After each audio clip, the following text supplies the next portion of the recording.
مسئلہ یہ ہے ہمارا، ہم سننے کے شوقین ہیں، ہر گاؤں میں جلسہ ہو رہا ہے، اور ہم اچھی طریقے سے جانتے ہیں کہ ہمارے سیمانچل کے جلسوں کو ہم نے جلسے اور تقریر کے بجائے ایک قسم کی رسم بنا کے رکھا ہے۔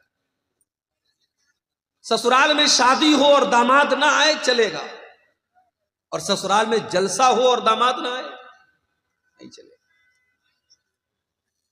لوگ بتاتے ہیں کہ جلسے والے سامعین کے لیے جتنے جانور ذبح کرتے ہیں اس سے کہیں زیادہ جانور گاؤں میں ذبح ہوتے ہیں مہمانوں کے لیے۔ جس گاؤں میں جلسہ ہے اس گاؤں میں سمجھو بھائی ہر گھر میں بڑی رونق ہے، ہر گھر میں مہمان آئے۔ یہاں تک تو چلو ٹھیک ہے، کوئی حرج کی بات نہیں ہے۔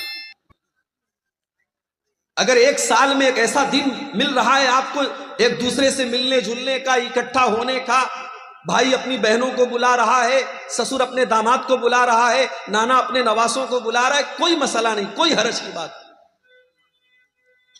مگر اس سے بڑھ کر کے آپ جلسے میں آئے، آپ نے تقریروں کو سنا، ایک کان سے سنا اور دوسرے کان سے اڑا دیا۔ اگر تقریروں کا اور جلسوں کا مقصد صرف انٹرٹینمنٹ کرنا اور تفریح کرنا ہے تو ہم بہت بڑی غلطی کر رہے ہیں۔ آپ نے 1 گھنٹے کی تقریر شیخ عادل صاحب کی سماعت کی، جتنی دیر اللہ مجھے توفیق دے گا میں تقریر کروں گا، آپ سنیں گے۔ کل قیامت کے دن اللہ تبارک و تعالیٰ کے یہاں آپ سے 2 سوال کیا جائے۔ پہلا سوال یہ ہوگا کہ تو نے دین کا علم سیکھا کہ نہیں سیکھا۔ اب دین کا علم سیکھنے کے بہت سارے راستے ہیں، کوئی کتاب پڑھ کے سیکھ رہا ہے، کوئی مدرسے میں جا کر استاذ کے ذریعے سیکھ رہا ہے، اور کوئی بہت پڑھا لکھا نہیں ہے، کتابوں کا کہ پڑھنے کی فرصت نہیں ہے، تقریروں کو سن رہا ہے، یوٹیوب پر سن رہا ہے، موبائل پر سن رہا ہے، جلسوں میں جا کے سن رہا ہے، علم کو حاصل کر رہا ہے۔ اللہ سوال کرے گا میرے بندے، ہم نے تجھے مسلمان بنایا، تجھے ایمان کی دولت دی، تجھے اسلام کی نعمت دی، تو نے اپنے دین کو سیکھا کہ نہیں سیکھا؟ بندہ کہے گا اللہ میں نے بہت سیکھا، ہر جلسے میں جاتا تھا، ہر تقریر کو سنتا تھا، 3 گھنٹے میں پنڈال کے نیچے بیٹھا رہتا تھا، سر ہلا ہلا کے پوری تقریر میں سنا کرتا تھا، اے اللہ میں نے دین کو برابر سیکھا۔ دوسرا سوال ہوگا وَمَاذَا عَمِلَ فِي مَا عَلِمَ، میرے بندے تو نے جو علم حاصل کیا اس علم کے اوپر تو نے عمل کتنا کیا؟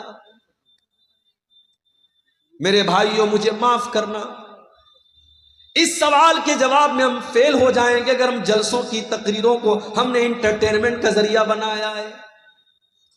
یہ اہل حدیث کا جلسہ ہے، علماء یہاں قرآن بیان کر رہے ہیں، نبی کی حدیثیں بیان کر رہے ہیں، یہاں آپ کو دین سکھایا جا رہا ہے، اس لیے نہیں کہ آپ ایک کان سے سن کر کے دوسرے کان سے اڑا دیں، اس لیے سکھایا جا رہا ہے تاکہ آپ دین کو سیکھ کر کے اس کے اوپر عمل کریں۔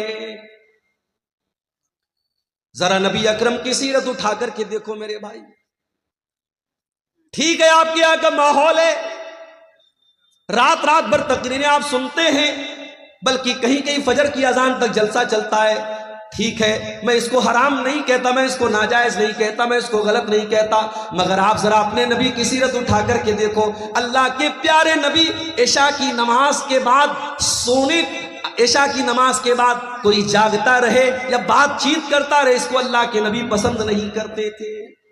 حدیث کے الفاظ ہے کہ اللہ کے پیارے نبی عشاء کی نماز کے بعد بات چیت کرنے کو یا بلا وجہ جاگنے کو پسند نہیں کرتے تھے۔ اور اللہ کے رسول کے زمانے میں صحابہ کرام کا طریقہ کیا تھا؟ 2 گھنٹے کی تقریر نہیں ہوتی تھی ان کے دور میں، نہ صحابہ کے دور میں ہوتی تھی، نہ تابعین کے دور میں ہوتی تھی۔ ان کا طریقہ کیا تھا، ان کا انداز کیا تھا؟ عبداللہ ابن مسعود کہتے ہیں ہم اللہ کے نبی سے قرآن کی 10 آیتیں سیکھا کرتے تھے، ہم اللہ کے پیارے نبی سے قرآن کی 10 آیتیں سیکھا کرتے تھے، اور جب تک ان 10 آیتوں پر عمل نہیں کر لیتے تھے ہم آگے نہیں بڑھتے تھے۔ ہم نبی سے 10 آیتوں کو سیکھتے تھے اور ان کے اوپر عمل کرتے تھے، پھر 11ویں کا نمبر آتا تھا۔ معاف کرنا میرے بھائی، ہماری کمی یہی ہے، اور پانی یہی پر مر رہا ہے، ہم سننے کے شوقین ہیں، عمل کرنے کے شوقین نہیں ہیں۔ دعا کرو اللہ نے جس طریقے سے ہمیں جلسوں میں جانے کا شوق دیا ہے، تقریروں کو سننے کا شوق دیا ہے، علماء سے محبت کا جذبہ دیا ہے، اللہ تعالیٰ علماء کی ان صحیح باتوں پر، ان دین کی باتوں پر ہم کو عمل کی بھی توفیق عطا فرمائے۔ میرے بھائیوں، ایک انسان کی زندگی میں سب سے خطرناک چیز کیا ہے؟ اگر ہم غور کریں، ہماری زندگی میں سب سے خطرناک اگر کوئی چیز ہے، سب سے ڈینجرس، سب سے ہانی کارک، سب سے نقصان دہ اگر کوئی چیز ہے تو اس چیز کا نام ہے گناہ۔ بھائی، جو چیز آپ کو اللہ سے دور کر دے، جو چیز آپ کو شیطان کی گود میں لے جا کے بٹھا دے، جس چیز کی وجہ سے قیامت کے دن آپ ناکام ہو جائیں، وہ چیز آپ کے لیے کبھی فائدے مند نہیں ہو سکتی، وہ دنیا کی سب سے خطرناک چیز۔ اسی لیے اللہ تعالیٰ قرآن میں کہتا ہے ظہر الفساد فی البر والبحر بما کسبت ایدی الناس۔ میرے بندو، خشکی کے اندر، تری کے اندر، زمین کے اوپر اور سمندر کے اندر جہاں پر بھی تم کو فساد نظر آ رہا ہے، جہاں پر بھی تم کو بگاڑ نظر آ رہا ہے، جہاں پر بھی تم کو تباہی نظر آ رہی ہے، بما کسبت ایدی الناس، یہ لوگوں کے کرتوتوں کا نتیجہ ہے، یہ لوگوں کے گناہوں کا نتیجہ ہے، یہ لوگوں کی بدعمالیوں کا نتیجہ ہے۔ اور آگے اللہ کیا کہتا ہے؟ لِيُذِيقَهُمْ بَعْدَ الَّذِي عَمِلُوا۔ میرے بندو، یہ مصیبتیں جو تم دیکھ رہے ہو، یہ آفتیں جو تم دیکھ رہے ہو، یہ پریشانیاں جو تم دیکھ رہے ہو، یہ تمہارے بعض اعمال کی سزا ہے، یہ ہر گناہ کی سزا نہیں ہے۔ اگر اللہ ہر گناہ کی سزا دے دے، مَا تَرَكَ عَلَىٰ ظَهْرِهَا مِن دَابَّةٍ، تو زمین کے اوپر کوئی جاندار ہی باقی نہ بچے۔ کچھ گناہوں کی سزا اللہ دنیا میں دیتا ہے، مصیبتوں کی شکل میں، پریشانیوں کی شکل میں، تباہی کی شکل میں۔ اس کا مطلب یہ ہوا کہ کائنات میں جہاں پر بھی بگاڑ نظر آ رہا ہے، اس کے پیچھے ریزن کیا ہے، کارن کیا ہے، وجہ کیا ہے؟ انسان کے گناہ ہے، انسان کی نافرمانیاں ہے۔ اور آگے بڑھیے، قرآن کا پہلا پارہ اٹھائیے، وَقُلْنَا يَا آدَمُ اسْكُنْ أَنْتَ وَزَوْجُكَ الْجَنَّةَ فَكُلَا رَغَدًا مِنْ حَيْثُ شِئْتُمَا وَلَا تَقْرَبَا هَٰذِهِ الشَّجَرَةَ۔ اے آدم، جنت میں آرام سے اپنی بیوی کے ساتھ، حوا کے ساتھ تم رہو، جو چاہے کھا لو، جو چاہے پی لو، جہاں چاہے موج مستی کرو، لیکن اے آدم، اے حوا، اس پیڑ کے قریب نہ جانا، اس درخت کے قریب نہ جانا۔ اللہ نے منع کر دیا ایک پیڑ کے بارے میں، اس پیڑ کے قریب مت جانا۔ اب ہمارا نوجوان کیا پوچھتا ہے؟ شیخ صاحب، اس پیڑ کا نام کیا تھا؟ تجھے کھانا ہے کیا؟ کیوں پوچھتا ہے؟ ہماری عادت ہے فضول سوالات کرنے کی، جس سوال کا کوئی مقصد نہیں وہ سوال کرتے ہیں۔ آدم علیہ السلام کو اللہ تعالیٰ نے ایک پیڑ کے قریب جانے سے منع کیا، پیڑ کس چیز کا تھا، اس کا کیا مطلب ہے؟ اللہ نے پیڑ کا نام نہیں لیا ہے، ہمیں جاننے کی ضرورت بھی نہیں۔ اللہ نے کہا اے آدم، اے حوا، اس پیڑ کے قریب نہ جانا، اگر جاؤ گے فَتَكُونَا مِنَ الظَّالِمِينَ، تو تم ظالموں میں سے ہو جاؤ گے۔ فَأَزَلَّهُمَا الشَّيْطَانُ عَنْهَا فَأَخْرَجَهُمَا مِمَّا كَانَا فِيهِ۔ شیطان نے ہمارے باپ آدم کو اور ہماری ماں حوا کو دونوں کو بہکا دیا۔ عوام میں یہ بات بھی مشہور ہے کہ ابلیس نے حضرت حوا کو بہکایا اور حضرت حوا نے آدم کو بہکایا۔ یہ غلط بات ہے، یہ قرآن کے خلاف بات ہے۔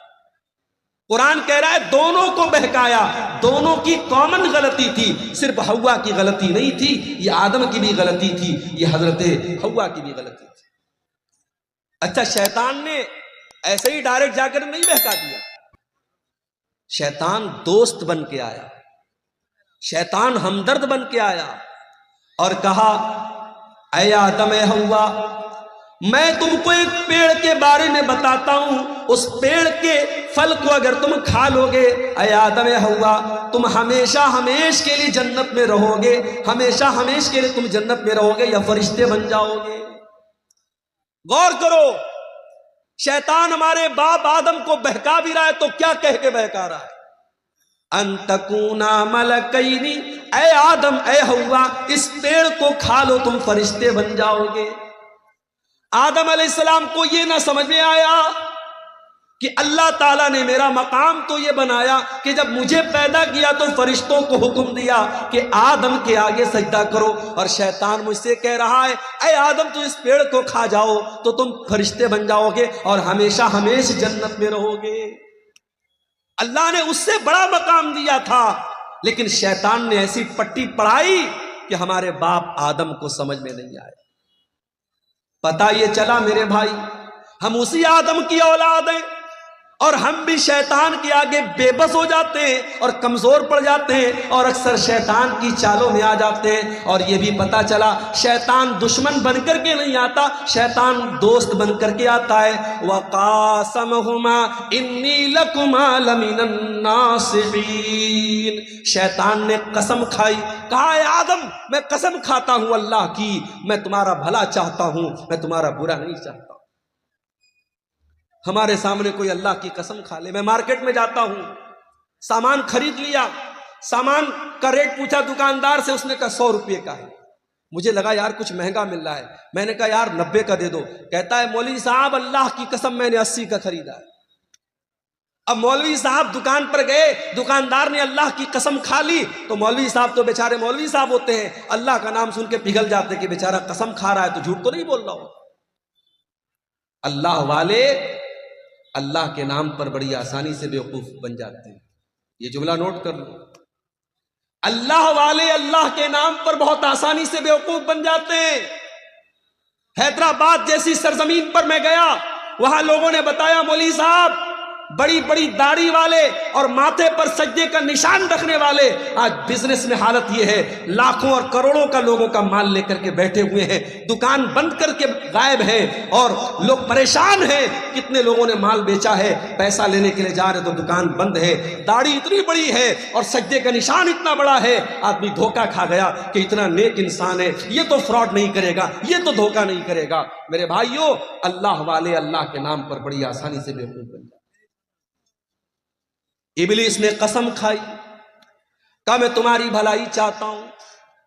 آدم علیہ السلام نے اس کی بات مان لی اور اس پیڑ کو کھا لیا جس پیڑ کے قریب بھی جانے سے اللہ نے منع کیا تھا. اچھا, اللہ نے یہ نہیں کہا تھا مت کھاؤ, اللہ نے یہ بھی نہیں کہا اے آدم پھل مت توڑو, اللہ نے کہا پھل کے قریب بھی مت جاؤ. آپ کہیں دیکھتے ہوں گے جہاں الیکٹرک پول ہوتا ہے اور وہاں پہ کرنٹ اور پاور ہوتا ہے تو اس میں لکھا رہتا ہے خطرہ, بڑے بڑے دو اس میں کھوپڑی بنی رہتی ہے اور 2 ہڈیاں بنی رہتی ہیں اور بیچ میں لکھا رہتا ہے خطرہ, تاکہ آدمی دور سے الرٹ ہو جائے کہ اس میں خطرہ ہے. جس گناہ کے بارے میں اللہ کہہ دے قریب مت جاؤ, اس کے قریب بھی نہیں جانا چاہیے. میرے نوجوان ساتھیوں, آج سماج میں زناکاری اور بدکاری عام ہوتی چلی جا رہی ہے اور آج موبائل کا استعمال زناکاری کے ایک آلے کے طور پر ہو رہا ہے. آج موبائل پر ہونے والی ایک چیٹنگ کہاں پر جا کے ختم ہوتی ہے کوئی نہیں جانتا. آج کتنے زنا کے واقعات ہوئے جس کی شروعات ایک مس کال سے ہوتی ہے, ایک رانگ نمبر سے آئی ہوئی کال سے ہوتی ہے, ایک غلط نمبر سے آئے ہوئے میسج سے ہوتی ہے. میرے پیارے بھائیوں, اسی لیے اللہ قرآن میں جب زنا کا نام لیتا ہے تو یہ نہیں کہتا ہے کہ زنا مت کرو, اللہ فرماتا ہے وَلَا تَقْرَبُوا الزِّنَا إِنَّهُ كَانَ فَاحِشَةً وَسَاءَ سَبِيلًا.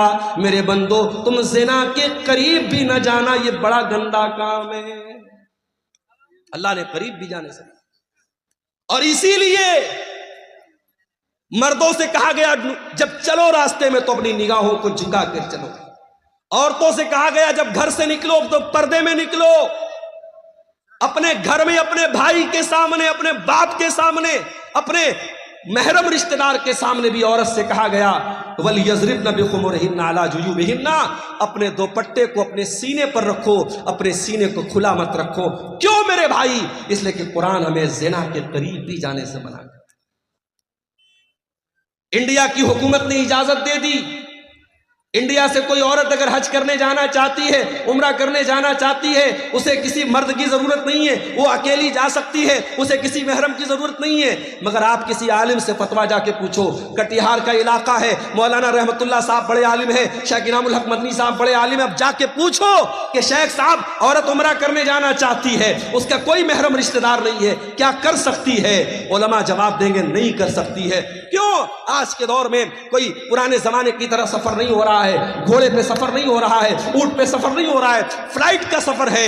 باغ ڈوگرا اور کلکتہ سے آپ فلائٹ پکڑیں اور ڈائریکٹ آپ سعودی عرب پہنچ جائیں، ریاض پہنچ جائیں، 4 گھنٹے میں آپ سعودی عرب پہنچ جائیں۔ آج کے دور میں تو کوئی خطرہ نہیں ہے، مگر علماء جواب یہی دیں گے کہ یہ قرآن، یہ نبی کا حکم ہے، یہ شریعت کا حکم ہے، ہمیں اس میں منطق نہیں لگانا ہے، ہمیں اس میں لاجک نہیں لگانا ہے۔ عورت کو اگر عمرہ کرنا ہے، حج کرنا ہے، تو اس کا کوئی محرم رشتہ دار ہونا چاہیے یا اس کا شوہر ہونا چاہیے۔ میرے پیارے ساتھیوں، کیوں اسلام نے یہ حکم دیا؟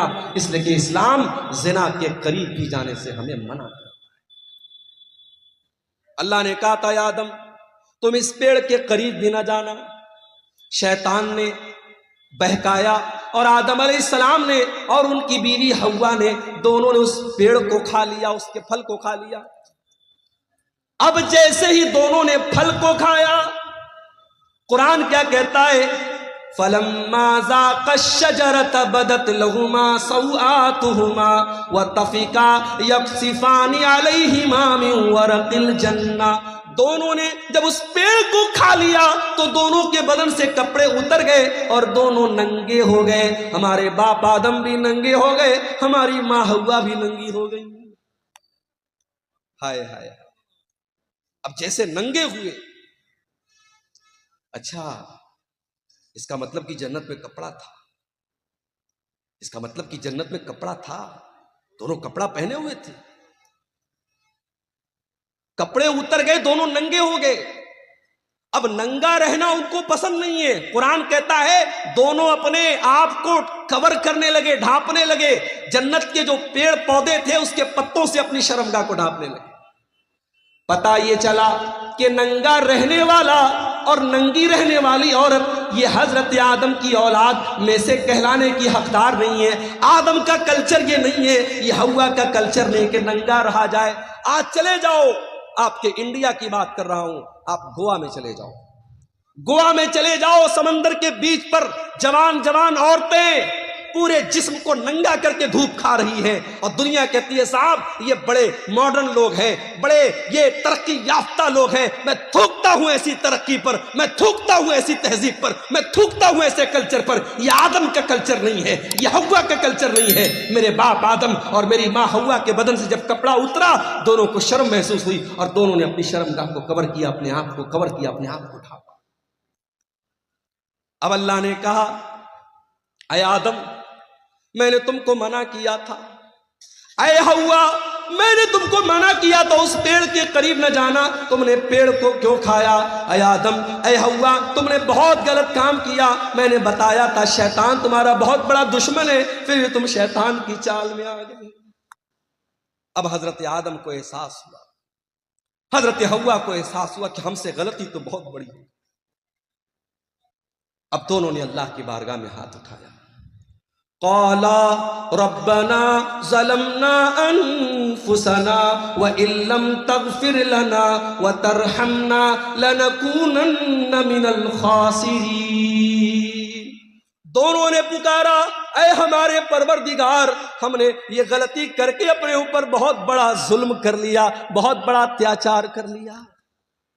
ایک نکتہ بتاؤں، ایک پوائنٹ بتاؤں، کوئی گناہ کرنے والا کسی اور پر ظلم نہیں کرتا ہے، سب سے پہلے وہ اپنے اوپر ظلم کرتا ہے۔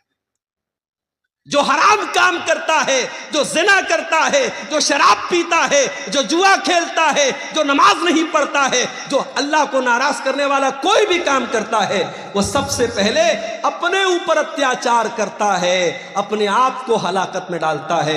ہمارے باپ آدم کی دعا ہمیں یہ سبق دے رہی ہے، ربنا ظلمنا انفسنا، اے ہمارے پروردگار ہم نے اپنے جان کے اوپر ظلم کیا ہے، وَإِن لَّمْ تَغْفِرْ لَنَا وَتَرْحَمْنَا، اور اے اللہ اگر تو نے ہمیں معاف نہ کیا اور تو نے ہم کو نہیں بخشا، تو نے ہم پر رحم نہ کیا، لَنَكُونَنَّ مِنَ الْخَاسِرِينَ، اے اللہ ہم سے زیادہ خسارے والا، ہم سے زیادہ نقصان والا کوئی نہیں ہوگا۔ اللہ نے توبہ قبول کی۔ دیکھو غلطی تو ابلیس نے بھی کی تھی، اللہ نے ابلیس سے کہا تھا آدم کو سجدہ کرو، ابلیس نے کہا میں نہیں کروں گا، ابلیس نے سجدہ نہیں کیا۔ غلطی ابلیس نے بھی کی، غلطی آدم نے بھی کی، مگر ابلیس کا طریقہ یہ ہے کہ غلطی کر کے ڈھٹائی کرو، چوری کر کے سینہ زوری کرو، گناہ کر کے گناہ کی دلیل دو، اور آدم کا طریقہ یہ ہے گناہ ہو جائے، غلطی ہو جائے، خطا ہو جائے، اللہ سے معافی مانگ لو۔ میرے بھائیو، اب جو آدم کی اولاد ہے، جو آدم سے اپنا رشتہ جوڑتا ہے، اس سے اگر کبھی گناہ ہو جائے تو وہ توبہ کر لے۔ اسی لیے اللہ کے پیارے نبی فرماتے ہیں کل بنی آدم خطاء وخیر الخطائین التوابون، اے آدم کی اولاد تم سب کے سب گنہگار ہو، تم سب کے سب خطا کار ہو۔ آدم کا ہر بیٹا خطا کار ہے، حوا کی ہر بیٹی خطا کار ہے۔ اگر کوئی کہتا ہے صاحب مولوی صاحب میں نے آج تک کبھی کوئی گناہ نہیں کیا ہے، جھوٹ بول رہا ہے۔ کوئی یہ دعویٰ کر ہی نہیں سکتا اس نے کبھی کوئی گناہ نہیں کیا۔ ہر انسان کے دامن پہ کچھ نہ کچھ دھبے ضرور ہیں میرے بھائی، یہ الگ بات ہے۔ کسی کے دھبے نظر آتے ہیں اور کوئی چمکیلا کپڑا پہن کے اور وائٹ کلر کا کرتا پہن کے اور بہترین ٹوپی لگا کے نکلتا ہے، اس کا کپڑا اور اس کا اجلا کپڑا اس کے دامن کے سیاہ اس کے کارناموں کو چھپا لیتا ہے، مگر دامن سب کا گندا ہے میرے پیارے بھائیوں۔ اللہ کے نبی کہہ رہے ہیں آدم کے تمام بیٹے خطا کار ہیں، لیکن ہاں سب سے بہترین خطا کار وہ ہے التوابون، جو خوب توبہ کرتا ہو، جو خوب اللہ سے معافی مانگتا ہو۔ میرے پیارے ساتھیوں، گناہ ہو سکتا ہے، گناہ کرنے کے بعد انسان کو توبہ کرنی چاہیے۔ جانتے ہو گناہوں کی وجہ سے دنیا میں جتنی قومیں تباہ ہوئی سب گناہ کی وجہ سے تباہ۔ قوم عاد کا نام سنا ہے؟ ارے آج یہ دنیا کی وہ طاقتیں جو غریب مجبوروں کو مار رہی ہیں، بے قصوروں کو مار رہی ہیں، جا کے بتا دو ان سے کبھی دنیا میں کوئی قوم عاد بھی آئی تھی؟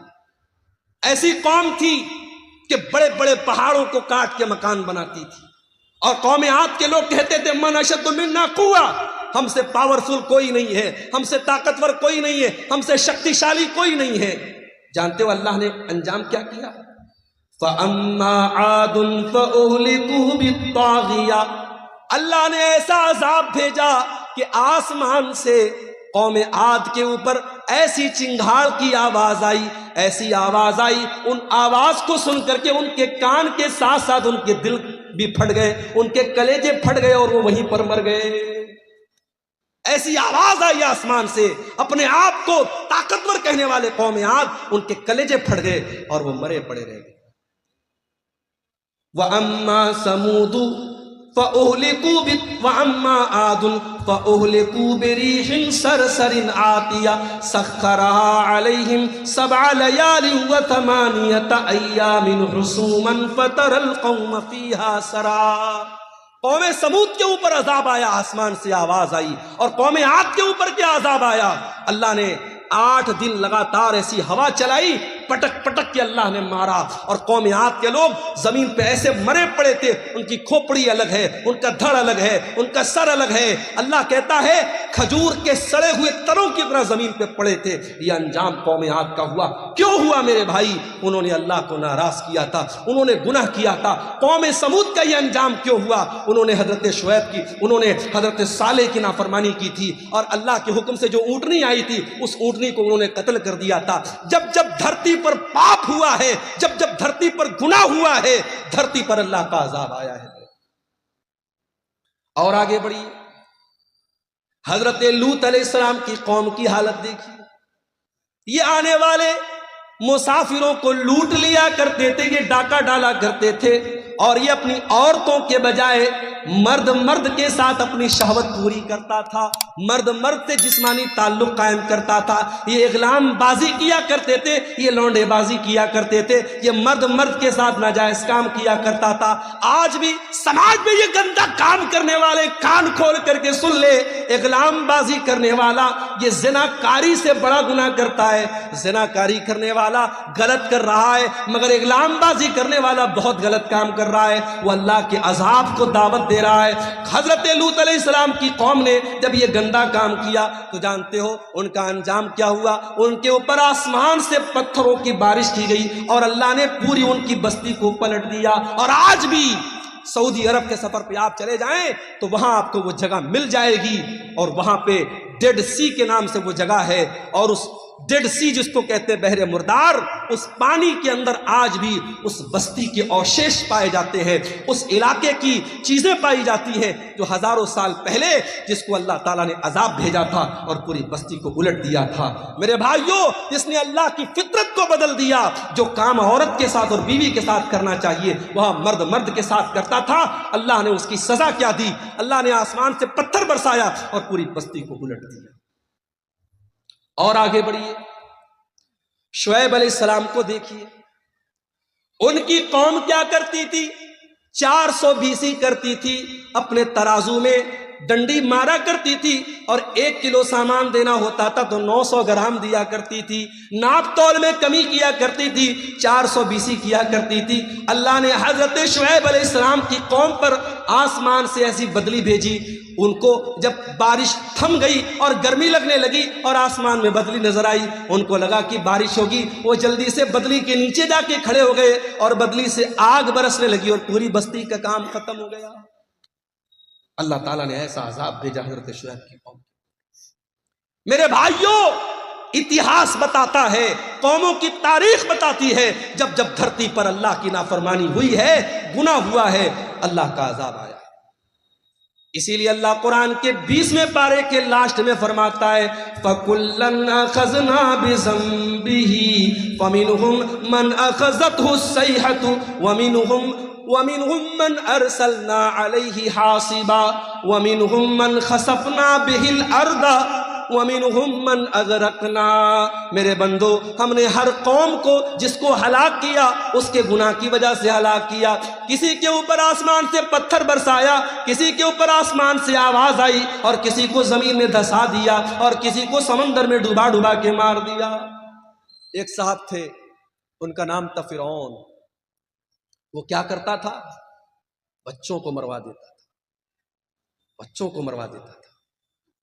اچھا، فرعون کا نام ہم سنتے ہیں کہتے بڑا ظالم ہے، اور اسرائیل کا نام آتا ہے تو ہمارے کچھ لوگ یوٹیوب پر اور ٹویٹر پہ کہتے ہیں آئی اسٹینڈ ود اسرائیل، میں اسرائیل کے ساتھ کھڑا ہوں۔ ارے ظالموں، یہ بحث چھوڑ دو، اسرائیل میں ظلم کس کے اوپر ہو رہا ہے، کس کمیونٹی پر ہو رہا ہے، کس قوم پر ہو رہا ہے؟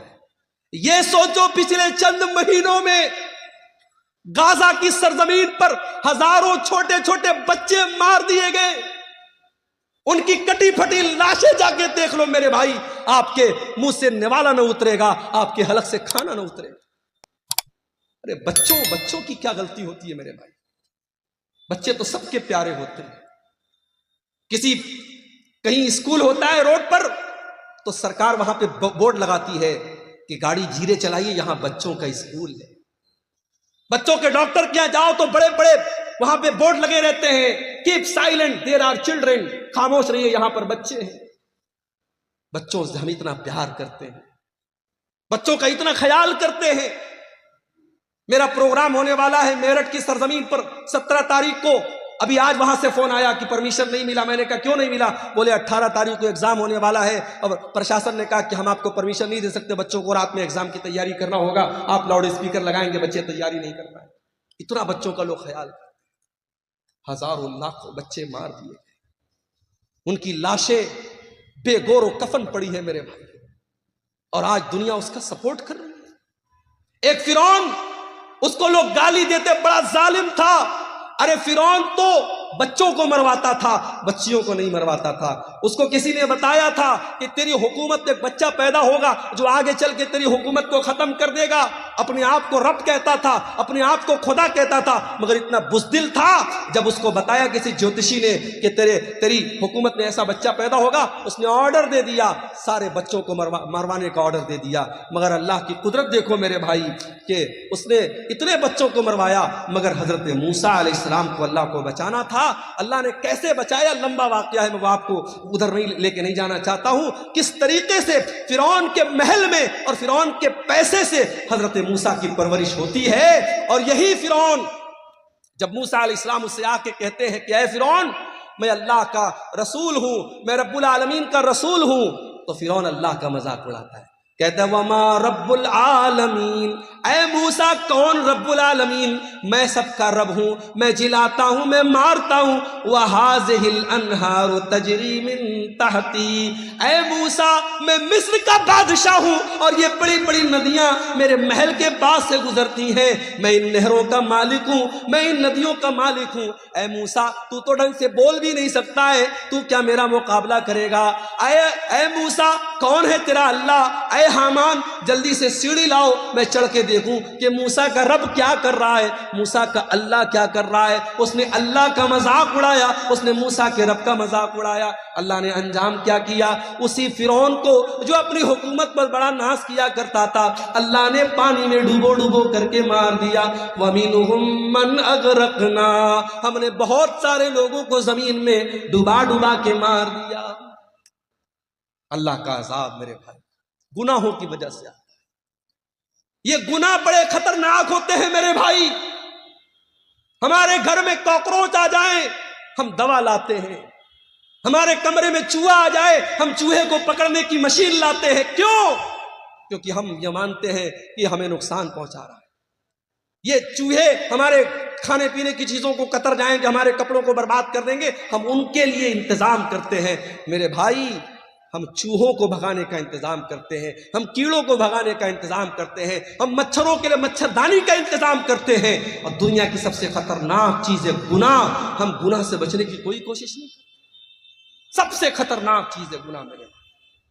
اور جانتے ہو گناہ کا اثر باڈی پر بعد میں پڑتا ہے، گناہ کا اثر سب سے پہلے دل پر پڑتا ہے۔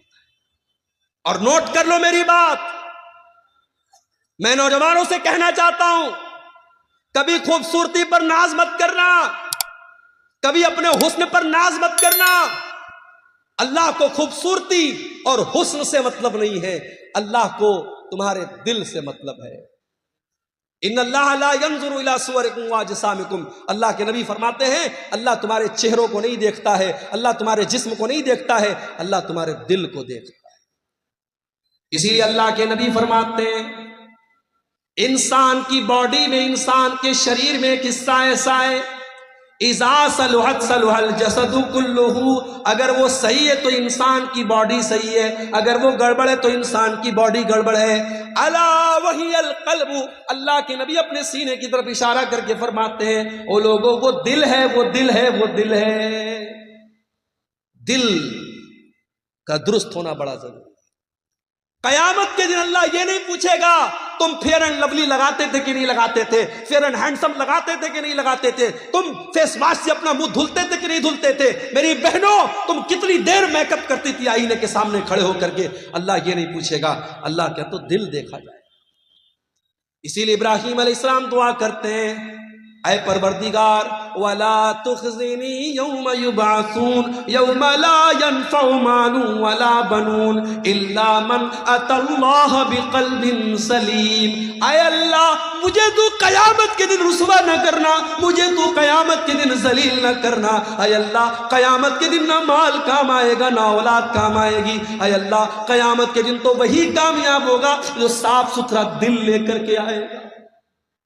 جب انسان گناہ کرتا ہے تو دل ناپاک ہو جاتا ہے، دل گندا ہو جاتا ہے، سب سے پہلے دل پر اثر پڑتا ہے۔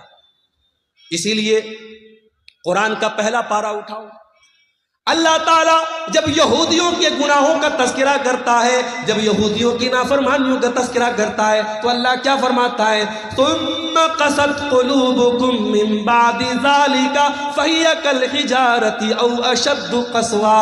اے یہودیو، تم نے اتنے گناہ کیے، تم نے اتنی نافرمانیاں کی کہ تمہارے دل تو پتھروں سے بھی زیادہ سخت ہو گئے۔ وَإِنَّ مِنَ الْحِجَارَةِ لَمَا يَتَفَجَّرُ مِنْهُ الْأَنْهَارُ۔ ارے پتھر تو کچھ ایسے بھی ہوتے ہیں، پتھر کے اندر سے نہر جاری ہونے لگتی ہے۔ وَإِنَّ مِنْهَا لَمَا يَشَّقَّقُ فَيَخْرُجُ مِنْهُ الْمَاءُ۔ ارے پتھر تو کچھ ایسے بھی ہوتے ہیں، پتھر میں سے سوراخ ہو جاتا ہے، پتھر میں سے پانی نکلنے لگتا ہے۔ وَإِنَّ مِنْهَا لَمَا يَهْبِطُ مِنْ خَشْيَةِ اللَّهِ۔ اور پتھر تو کچھ ایسے بھی ہوتے ہیں جو اللہ کے خوف سے جھک جاتے ہیں، مگر انسان کا دل جب سخت ہو جاتا ہے تو پتھر سے بھی زیادہ کٹھور ہو جاتا ہے۔ گناہ سے بچاؤ میرے بھائی اپنے، گناہ انسان کے دل کو سخت بنا دیتا ہے۔ اور یاد رکھو، جب گناہ کرتے کرتے انسان کا دل سخت ہو جاتا ہے، پھر عبد الغفار صاحب 1.5 گھنٹے تقریر کریں، مولانا جرجیز صاحب 2 گھنٹے تقریر کر لیں، مولانا معراج ربانی صاحب 3 گھنٹے تقریر کر لیں، کوئی دنیا کا بڑا سے بڑا عالم آ جائے اور تقریریں کرتا رہے، دل کی دنیا نہیں بدلتی ہے، کیونکہ دل کالا ہو چکا ہے میرے پیارے۔ اللہ کے پیارے نبی فرماتے ہیں، جب بندہ کوئی گناہ کرتا ہے، نُقِطَتْ فِي قَلْبِهِ نُقْطَةٌ سَوْدَاء، اس کے دل کے اوپر ایک کالے رنگ کا دھبا ڈال دیا جاتا ہے، اس کے دل پر ایک کالے رنگ کا دھبا پڑ جاتا ہے۔ اگر بندہ توبہ کر لیتا ہے اور معافی مانگ لیتا ہے اللہ تعالیٰ سے، اللہ اس دھبے کو اریز کر دیتا ہے، اسے مٹا دیتا ہے، اسے صاف کر دیتا ہے۔ لیکن اگر بندہ دوبارہ گناہ کرتا ہے، ایک اور دھبا اس کے دل پہ ڈال دیا جاتا ہے، جب گناہ پر گناہ کرتا چلا جاتا ہے، حتیٰ تعلو قلبہ، یہاں تک کہ پورا کا پورا دل کالا ہو جاتا ہے۔ اور جب دل کالا ہو جاتا ہے تو اللہ کے نبی فرماتے ہیں پھر دل کے اوپر ایک کور چڑھ جاتا ہے، ایک لیئر چڑھ جاتی ہے، اور یہ وہی لیئر ہے جس کا تذکرہ قرآن کے 30ویں پارے میں اللہ فرماتا ہے، کلا بل ران علی قلوبہم ما کانوا یکسبون۔ میرے بندو، تمہارے گناہوں کی وجہ سے تمہارے دلوں کے اوپر پردہ پڑ جاتا ہے۔ گناہوں سے اپنے ہاتھ کو بچاؤ میرے۔ اور جانتے ہو، گناہ کا ایک نقصان اور ہے، گناہ کرنے سے انسان کی روزی روٹی پر بھی اثر پڑتا ہے۔ دکان اچھی نہیں چل رہی ہے، کاروبار میں مندی ہو رہی ہے، جو بزنس میں ہاتھ لگا رہے ہو بزنس صحیح طریقے سے نہیں چل رہا ہے، ذرا غور کر لینا، ذرا جائزہ لے لینا، ذرا دھیان دینا، کہیں کوئی گناہ تو نہیں کر رہے ہو، رات میں بیٹھ کے شراب تو نہیں پی رہے ہو، کہیں زناکاری میں تو نہیں لگے ہو، کسی ناجائز لڑکی کے ساتھ کہیں ناجائز تعلق تو نہیں قائم کر کے رکھا ہے، کہیں موبائل پر کسی سے گندی چیزیں تو نہیں شیئر کر رہے ہو۔ اگر کوئی گناہ کر رہے ہو تو آپ کی روزی روٹی پر بھی اس کا اثر پڑے گا۔ اللہ قرآن میں کہتا ہے، ضرب اللہ مثلا قریۃ کانت آمنۃ مطمئنۃ یاتیہا رزقہا رغدا من کل مکان۔ اللہ تعالیٰ مثال دے رہا ہے ایک بستی کی، بستی بڑے چین سے بڑے امن سے رہا کرتی تھی، اور بستی والے چین سے کھاتے پیتے تھے۔ فَأَذَاقَهَا اللَّهُ لِبَاسَ الْجُوعِ وَالْخَوْفِ بِمَا كَانُوا يَصْنَعُونَ۔ جب بستی والوں نے گناہ کرنا شروع کیا، اللہ نے روزی روٹی کا راستہ بند کر دیا، اور اس بستی کے لوگ بھوکے مرنے لگے۔ آپ کہتے ہیں مولوی صاحب ہمارے یہاں سیلاب آ جاتا ہے، باڑھ آ جاتی ہے، کھیتی برباد ہو جاتی ہے۔ قرآن کہتا ہے ذرا اپنے اعمال کا جائزہ لے، ذرا اپنے کرتوتوں کا جائزہ لے، جب تو گناہ کرے گا تو تیری روزی روٹی پر بھی اثر کرے۔ اب یہاں ایک سوال پیدا ہوا، شیخ صاحب ہمارے گاؤں میں ایک بیاج خور آدمی ہے، بیاج کا دھندا کرتا ہے، بڑا پیسہ کما رہا ہے، بڑے مکان بنا رکھے اس نے، بڑا نام ہے اس کا، فارچونر لے کے چلتا ہے، مرسڈیز لے کے چلتا ہے، کٹیہار سے گزرتا ہے، لوگ سلام کرتے ہیں۔ آپ تو کہہ رہے گناہ کرنے سے روزی روٹی بند ہو جاتی، اس کی روزی روٹی تو بہت اچھی چل رہی ہے۔ آئیے اس کا بھی جواب دے دیتا ہوں۔ اللہ کے نبی فرماتے ہیں، مسند احمد کی صحیح روایت ہے، جب تم دیکھو کہ کسی کی روزی روٹی اچھی چل رہی ہے اور وہ گناہ پر گناہ کیے جا رہا ہے تو تم اس سے دھوکہ نہ کھانا.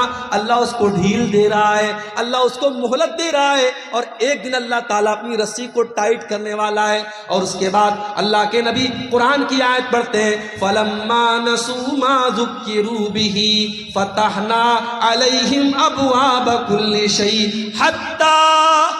حَتَّى فَرِحُوا بِمَا أُوتُوا. اللہ فرماتا ہے جو ہماری نافرمانی کرتے ہیں ہم ان کو بہت نوازتے ہیں, بہت دولت دیتے ہیں, خوب روپیہ پیسہ دیتے ہیں.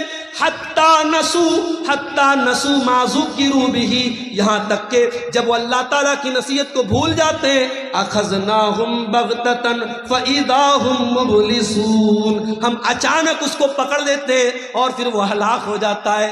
میرے بھائی, اللہ کی پکڑ بڑی خطرناک ہے, اللہ کی پکڑ بڑی سخت ہے. اگر گناہ کے باوجود آپ کی روزی روٹی اچھی چل رہی ہے, آپ کے بچے تندرست ہیں, آپ کا مکان اچھا ہے, آپ کا کاروبار اچھا ہے, تو دھوکے میں نہ پڑے رہنا. جب اللہ کی پکڑ آئے گی تو بھاگنے کا راستہ نہیں ملے گا.